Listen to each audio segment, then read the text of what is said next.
welcome to the Philip Siddiq Show and our continuing coverage of Cinequest 2020.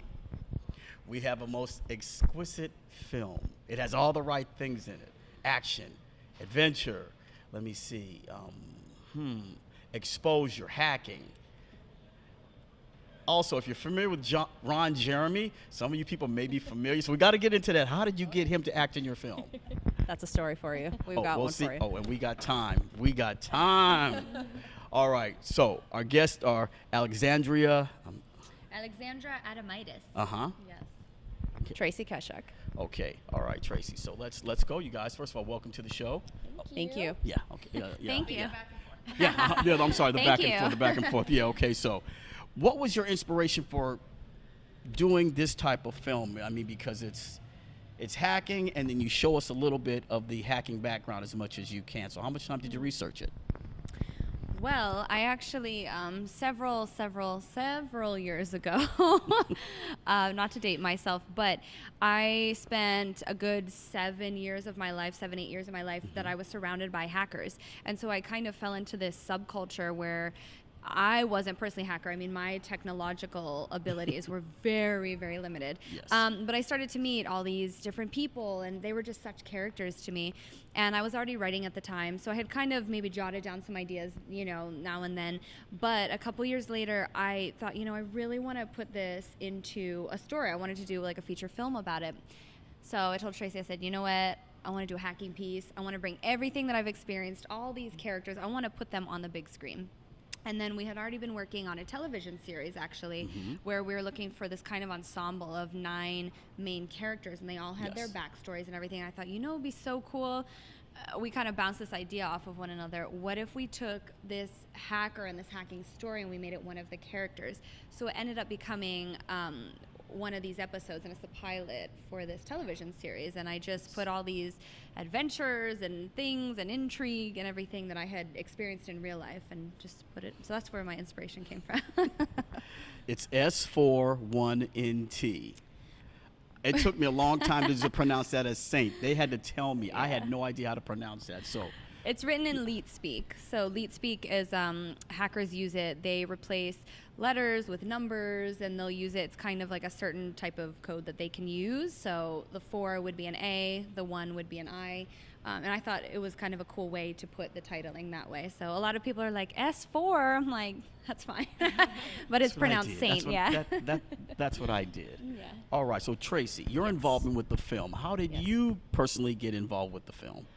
Well, actually, Alex and I have a production company together. It's called Red Siren Entertainment, and we have been making content for years. And this is just one in the domino effect of one leading to the other. Yes. So yeah, we've had our company. We've produced other, music videos, shorts, you name it, web series.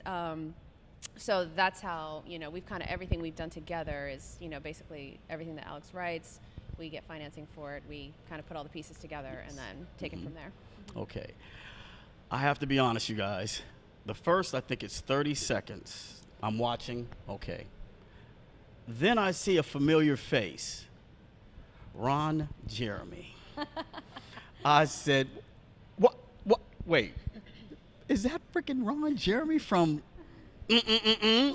I said, I have to lock them down. I have to get an interview with them.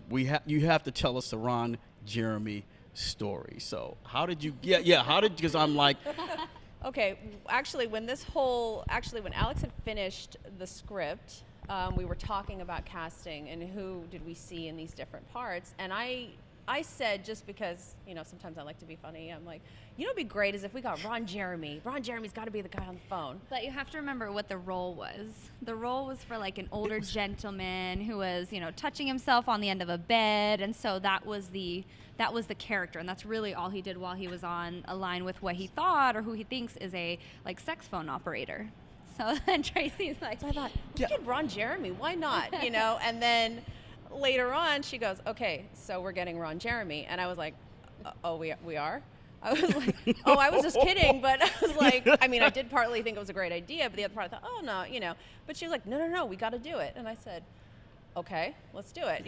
So it turned out that our associate producer, Sam Schneider, had a friend named Jay Davis who knew Ron Jeremy. So connect the dots. I'm having a conversation with Jay, and Jay is like, yeah, he's like, you got to talk to Ron. Ron would love to do it. So he gave me Ron's number, and I called Ron, and I said, hey, we both know Jay Davis. And he was like, Jay, you know, so it was just like, it just flowed. It was great. And he said, let's do it. I'm down. You know, I talked to his manager. We worked that all out. And next thing you know, he was on set with us. So you know, it's funny how things happen like that. You always know somebody who knows somebody, you know, to kind of connect the dots and stuff. And it's funny because back in the old days, you would have a person talking over the phone as, quote, authentic person. Right. Now it's voice modulation, it's, you know, and everything else. I'm looking at this guy, I'm like, oh my goodness. And I see Ron Jeremy, I'm like, not that I've watched any of his films, but I'm just saying he fit very well into the character.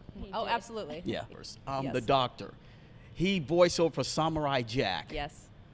What's it, LaMarr? Oh gosh, what's Oh my his God, that's name? not all. Yeah. Phil has done Phil so is- much. We are big fans of Phil.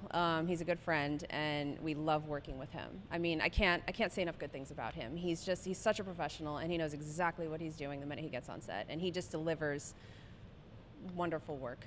I mean, I remember the first day we were out in the desert with him, and we were shooting, and the way he delivered his lines, I could hear it, you know, over the headset, and I just went, oh my God. Like, yes. Moving on. He, you know, like we've got it all moving on, but it's you know, every experience that we've had working with him has been fantastic. Right. We've And done let's 2 films with him. and let's not forget, for all you Supernatural fans, you know, Oh, Sam and Dean. There was a character in there that Sam took his eyes out. Kevin Tran. Yes. Kevin Tran, yes, played by Osric Chau. Osric, we also love Osric. Yeah. It was, I had a little fangirl moment the first time that he walked in. I was like, oh my God, I love it. You know, and then you start working together. But he's fabulous. Yeah. Such a professional as well. Once again, same thing. And you know what, even Ron, such a professional. It's all these actors that we're really blessed to be able to work with. But it's like, you know, the directing work that I do with them is strictly about the acting, about the motivation. You know, I don't have to tell them where their marks are. I don't have to tell them anything. They're just such professionals. And honestly, they're so humble and lovely to work with. They really are. That was my next question. You read my mind about directing, you know, on such actors on this type of scale you have. You know, what's your secret? Because not everyone will be available to motivate them to. Yeah. And, you know, with every set, you have the actors that are great, you have the actors that are struggling, then you have the actors that are just like, I know everything, you know? And so I've said this before and I'll say it again, I always want to work with my actors in a way that they want to be worked with. That's how I feel I get the best performance from them. Right. So I like to know them as people a little bit. Sometimes, like when Osric showed up on set, I had never met him in my life. I only knew him as Kevin Tran, you know? And so I didn't know anything other than his work, but I didn't know him personally. So I didn't want to push too much, but I also need to get a certain performance from him, and we hadn't done rehearsals, which I'm a big fan of. I always love doing rehearsals, but we didn't get one. So it's kind of trying to suss out what type of person they are and their actual personality so that I can figure out how to work with them to get the performance that I need. Okay, now since you're the producer, Tracy, how many hats did you wear besides producing? Because an independent film, it's not like you have 1,000 people rolling the credits. Well, you know, this one had a hefty cast and crew this time around. I tend to wear whatever hat I need to, you know, down to if I have to take the trash out, that's what I'm doing. You know, I don't have any qualms about doing any of that because it's a team effort. I've said this to a lot of people that I've worked with is I don't believe that one position is higher or better than the other. You know, from PA to producer and everything in between, we're all pieces to a puzzle, you know, so, and I think we all need to work together as a team, and that's how you get the best project possible. So whenever I'm in the role of producer, I will get down there with my PAs and be like, what do you guys need help with? Like, you know, assuming that I'm not buried in paperwork, which 9 times out of 10 I am, but that's important to me to know that they have the support, because I've been a PA, I know what that's like. It's not, you know, brain surgery, but at the same time, it's a rough job. You're working your butt off. It's taxing. So it's taxing, absolutely. So, yes, it's taxing. You know, especially when we wrap out of locations every day, you know, there's stuff that has to be picked up off the floor. There's trash. There's, you know, this and that. And I'll get down there with them and be like, let's do this. So I don't see myself as removed from that. You know, I like that kind of, we're all doing this together. Okay, so working as long as you have, how long have you guys worked together, and where did you meet? And the reason I ask that, because you're going to have ups and downs. There might be moments where you want to say, I'm walking away from this. Just put it in the rearview mirror and I'm going. Yeah. How long have you guys known each other, please? We've known each other for almost 8 years, and we met through a mutual friend. And we originally started as actor-manager, because I used to be a talent manager. And when we met, Alex was acting like full time, and so we started talking and saying like, okay, well, where are you at? Where am I at? What are we doing? And when we started, one of our initial conversations was Alex was telling me about how many ideas she had content-wise, and the list was so long. And I was very impressed, because sometimes you don't really get that out of actors, especially ones that aren't A-listers and stuff, that ones that are working and they're really trying to make things happen for themselves. And Yes. she was very ambitious and a self-starter, and she had a fire to her, and I was really impressed and drawn to that. I just went, who's this person? I'm like, I need to work with this person, because this is what I'm looking for. Like, I really want to like take something and run with it. So after we had that conversation, she said, I want to do a Western. And I was like, okay. I'm like, I don't know how to do that, because I hadn't done production. Right. I'd done strictly representation. But I thought in my head, I'm like, I don't know how to do that, but we're going to figure it out. So we kind of, I think we really bonded over that initial pre-production, where it was, everything from indie filmmaking in the sense of like dollar store runs to, location, scouts, and you name it, everything in between. So we put that together the first month, just her and I. And we raised the funds, and we figured out how to make it happen. And I think that's where it really kind of solidified. And we eventually became best friends also. So, and after all that experience, I saw that footage, and I thought, oh my God, I love this. We need to do more of this, So I thought, let's do a production company. She's got so many ideas, we can write it. And that's that freedom of being indie, in a sense. Is like, Yes.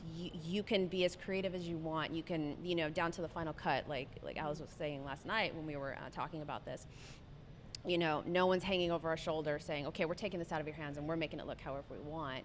From inception to completion, we have that power to kind of, create it the way we want, Okay. So that's how, long story short, but that's how that whole thing came about, and that's where Red Siren Entertainment, Right. Mm-hmm. Okay, now, for the director, something we spoke about this on the red carpet, but your crew's going good. Some of them, let's say they're not pulling their weight. How do you fire someone? Well, Yeah, no, we're digging that's deep. a real Yes. question, and Yeah. honestly, especially too, because if you're working with a studio, or you're not doing independent film, it's easier because you have the HR department, you have the studio, someone farther up will always do it for you. It's not Yes. going to be like the director or the producer. It's always going to be something different. But in our situation, it's really, we've always strive to take in the best talent, take in, as long as you are fit for the job, and we really feel like we can have a great working relationship. But once again, once you get on set, you never know how that person's going to react to things. So when you do actually have to fire someone or let go of someone, I think the focus is just to keep it as professional as possible and not dwell on the emotions about it or anything like that, because it really is, time is money. And time is money even more when you are doing independent film.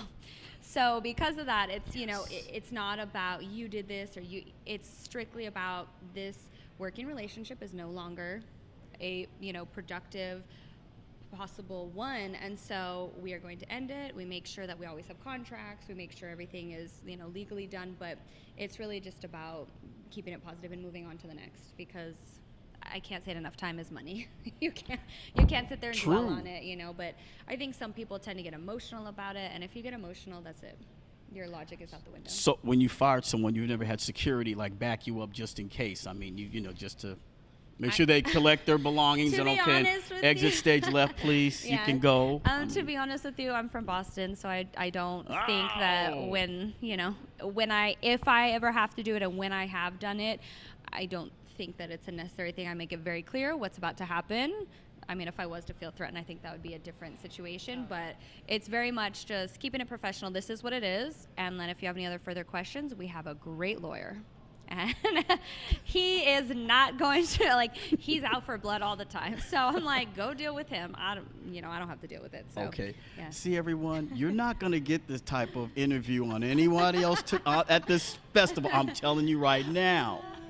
We try to do interviews, but we also try to enlighten you just a bit.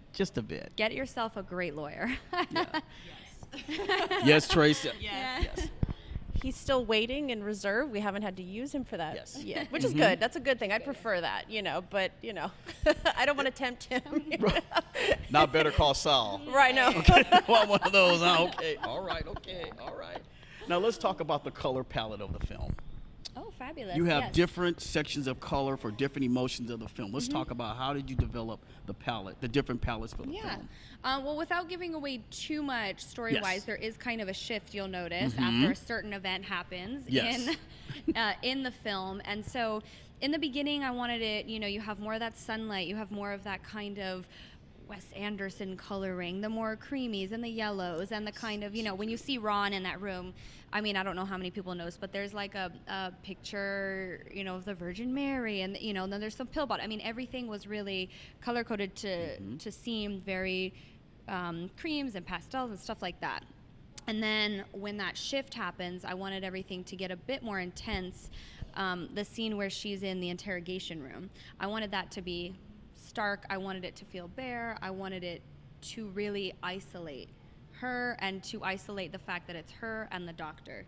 So even if you'll notice, I took out a lot, like when we were working with a composer, we said, we don't really need a lot of music here because it's more about what's happening with these two individuals, and I wanted you to feel isolated like you were in there. But after that, the colors get really intense, the color palette shifts to, we have a lot more blacks and greens and purples coming in and stuff, and I wanted it to be a lot more intense because the film is now ramping up.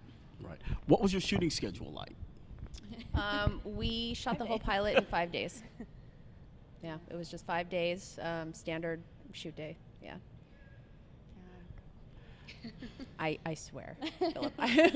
Hold your wrist out. Let me know. Hold your wrist. No, you won't. Let me see. Oh, this is the test. Yeah. Okay. What was your shooting schedule? 5 days. Your pulse just jumped when you said that. Somebody's lying. That's because we ran over here across the street. I talked to them after I saw the film, and I left them an email. And I normally don't do that. Film critic, you stand back and you sometimes detach yourself from a film. I got attached to this film, and tell them just a bit about the email I left you guys. Oh, it was a voicemail. It was a voicemail. A voicemail, that you left. okay, Yes, all right. it was the best voicemail I've gotten in a very long time. And I walked in the other room. I'm like, Alex, you got to hear this. You got to hear this. So I put it on speakerphone and I played it for her. And I was like, oh my God. I thought it's so rewarding when you get something like that. So I really appreciate you taking the time to watch it. I mean, I told you that before, but it just because I know how it is to go through screeners of so many films and stuff like that. It's it's a bit much, but your voicemail, it was great. It made the whole day better. I mean, really, it just. Now, the music you do have in the film, who composed the music? Well, we basically had a composer. Yes, so okay. he did all the scoring, and then we did use some songs in the club scene from a DJ Right, that we know. okay. Yeah, so between those two things, and even the music that the DJ provided, our composer, Renee, he took it all, and he kind of created this whole fabulous, weaving emotion of music. It was the one scene, I think, it's you, another guy, you're walking up to this other guy, and you say, and he says, Me and Chris. Yeah. Yeah, he's like, stop right there. Yes. I'm like, you guys are bossing. So, yeah. Wow. Yeah. That was Renee. Yeah, thank you, Renee. He's wonderful. This is our second time working with him. Actually, our third time working with him, excuse me. This is our third time. But he worked on our other short film. He had created this amazing soundtrack for us and just composed this awesome stuff. So when we told him that we were going to be doing hacking and, computers and all this, he was like, okay, I'm in, and we gave him all the examples. We said, we want a little bit of Tron and a little bit of exciting Marvel film and a little bit of Mr. Robot, and then put it together. But we wanted our own sound, so don't use any of that sound, right? Because you want that, the Matrix and all that stuff. So you do want that. But he is so amazing because he'll sit with us. We both give him notes, and he'll do them, and he'll work on them. Then he'll send it back. And I mean, he's always been so patient and wonderful with us. Right. So I'd say, what's next for you guys? We have quite a few features actually that are ready to go, and I'm on the financing trail. Right. So Getting that's what that we're working money on. part. Yeah. Describe how getting the money, making the pitch, get the money. The most fun part ever, you mean? Hey, inquiring minds want to know. You wanna know, know. I don't. We do it. We want to know. Yeah, if anyone has any tips. That pulse rate is bumping He again. doesn't believe me. Her pulse rate is bumping again. I'm actually, I pride myself on being maybe one of a handful of actually honest producers in town. So I swear, she can vouch for me. Yeah, okay. So She's just smiling. our plan. She's What is just- our plan? You didn't. Oh, you need me to vouch for Yeah. you? Oh, yeah. You didn't. You just Oh. You're like, like, oh. I'm like, oh. Oh, so she gave me the back of her hair. Nice. How's my hair look? Yeah. No. She is very honest. Anything that she says, you could definitely trust. Anything I say, depends on my mood. You're giving Boston a bad name. No, that's Boston. I mean, we're so real that it's like, but I'm also an actor, so, yeah. Lord. I don't know that there is a correct way to do it. Okay. I think it's definitely a relationship thing, connecting the dots with people. I find that financiers are not, holding up a sign, standing outside, being like, "Here I am with Yes. billions of dollars." Like angel investors? Shocking. What? It's yeah, right, exactly. Yeah. So it's usually finding the person that is the middleman between them and the investor. Not an easy feat. You definitely have to do a lot of networking. You have to take a lot of meetings. You have to. Oh. We were just talking about this before we started. It's Candace. Let me see. Candace. Candace, we're here. Hi, Candace. Oh, VIP lounge. We're in the back, right? This is the. Yeah. Perfect. Yes. Thank you so much, Candace. You're welcome. Thank you. Have a good one. Thank you. You too. Okay. So cute. Oh. Hackathon. Every film is different. You leave with something from every different film. What will you two leave with that you'll take with you for your next film or your next endeavor? Okay.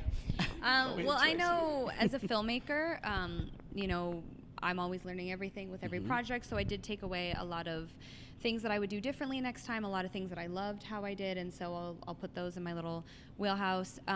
So on the professional sense, I did learn a lot with this project because, for example, we'd never done VFX before. So that was a whole, thing that we had to learn, and just a lot of moving parts because this project was so much bigger than our other ones. And, because there were so many computers and we had consultants and we had code and all that. So in that sense, I learned a lot, and I'll take away a lot with that.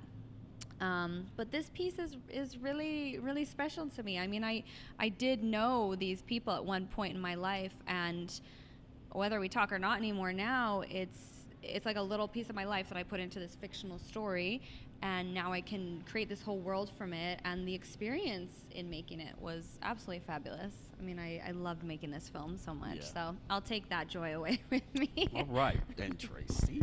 Ooh, I'm gonna have to steal some of your answer because I think that you learned something on every set. Yeah, you do.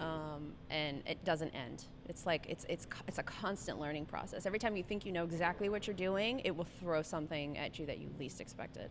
So I think creatively, in a business sense, there were so many things that came up here and there, and then I think a lot of things test you, and even when the day before we shot, there was a fire, a massive fire actually, out in Calabasas, and our gaffer's truck was out there, and he had to evacuate, and I think I had like 12 hours to figure out a new situation for us before we ended up on set, with no equipment. So that was a mad dash, so I think it. Okay. Speak on it. Well, okay. It was terrifying. Well, we actually, our first day, we went out to the desert in Santa Clarita, and when we came back down, we were thinking, we're going to get shut down, just because of the fire, so, and we came back into Burbank because we had a moving day. We were up in the desert, and then we were down at a studio at the end of the day, and coming down over the hill, it was just heavy smoke. And I thought, okay, you know, the valley in Los Angeles is on fire. Like, what are we going to do, you know? So I think it teaches you patience. I think it teaches you how to respond in a crisis, you know? And to be when flexible. and to be flexible. Yeah. So it's a... Even with the club location, I mean, that was like, we had a club location that had been locked in like way back when, and we're getting there, and I think it was like 2 days before shooting or something. You went to go like sign the contract and everything, and we had massive sound issues. Yeah, it was like the refrigerators, because this was like a really big club, and they were like, oh, we can't turn the refrigerators off. It's like, I thought, they're like, oh, it's fine, you can make it work, right? And I said, no. Fix it in post. right, so there you go. There's no fixing that in post, because it was so, you know, know. I mean, in a club, it's so loud, you're not going to hear any Yes. refrigerators, but you turn all of that off, it is loud. so loud, and then you take Yeah. mics like these that Yeah. are super powerful, you know, and you're done. So to be quick on your had, feet. yeah, I had like 2 days to figure out that location Yeah. too, and I did that in the middle of the shoot. You know, I just ran out, booked Okay. it, and then came back. So it was constantly like living on by your the- tiptoes. the edge of your seat, basically. So, but it's good though, because I mean, at the time it doesn't feel very good because it's stressful, but it's good because it teaches you how you respond to things, and then it kind of toughens you up, because it's like, you know what, I've already been through that. I can handle the next bigger thing. That's what I take away from it. That was my next question on challenges, but hey, you guys knocked that out the park. I mean, that's it. Red Siren Entertainment, you guys. Beautiful. Right. That's the artwork. Saint. Artwork by Holly Lush. Yeah. Amazing artist. Holly Lusher. Lusher, excuse me, that's her Instagram. Yeah. Wait, did you say Holly Luscious? No, but that would be a great. That would be a good name. one too. No, our artist, she does all our pitch decks, she does all our posters, stuff like that, and she's a good friend of ours, Holly, and she's been on this ride from the moment we said we want something that's powerful, but we want it colorful, but we don't know what we want, and she's like, I got it, okay, bye, and then she comes back with this, and I was like, this is amazing, so thank you, Holly.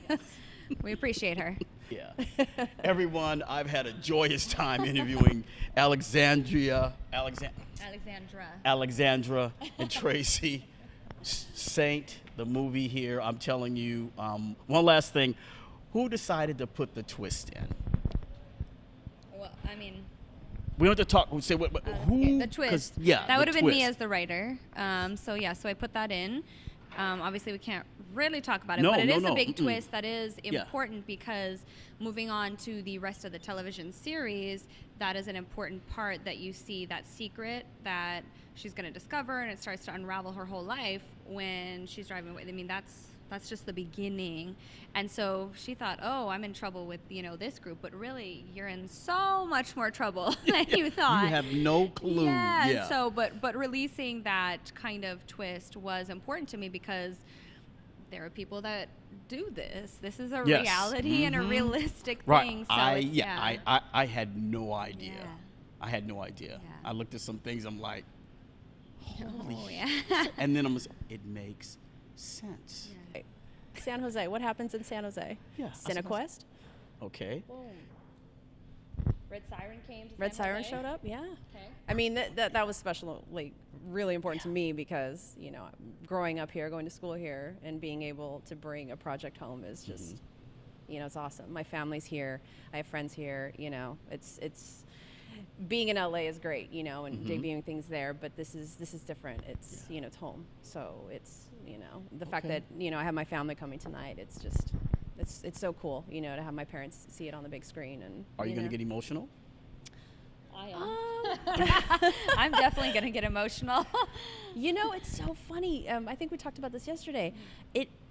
We were in the car, and I realized, I went, wait, we're in San Jose, and our film is premiering tomorrow. Like, what? World premiere too. It's the world premiere premiere, here so- at Cinequest. Amazing. That's even better. The world premiere here in my hometown. Like, couldn't ask for anything better than that. Yeah. So I think it's still sinking in. Right. Because we've been running around doing all this stuff, and it's starting to Yes. I think once I sit down tonight at the You know theater. When it really hits is when it goes black after the last film has finished, and yours is coming up next, and then you see yeah. that first, the blinking cursor in the beginning of the film, and then Yeah. you're gonna be like, okay, and we Yeah. always like hold hands, and we're like, Yeah. okay, please don't suck. Emotional support. Yeah. Way to end the interview, you guys. Phillip Siddiq Show. We're at Cinequest 2020, and What can I say? We'll see you guys on the next edition of the show.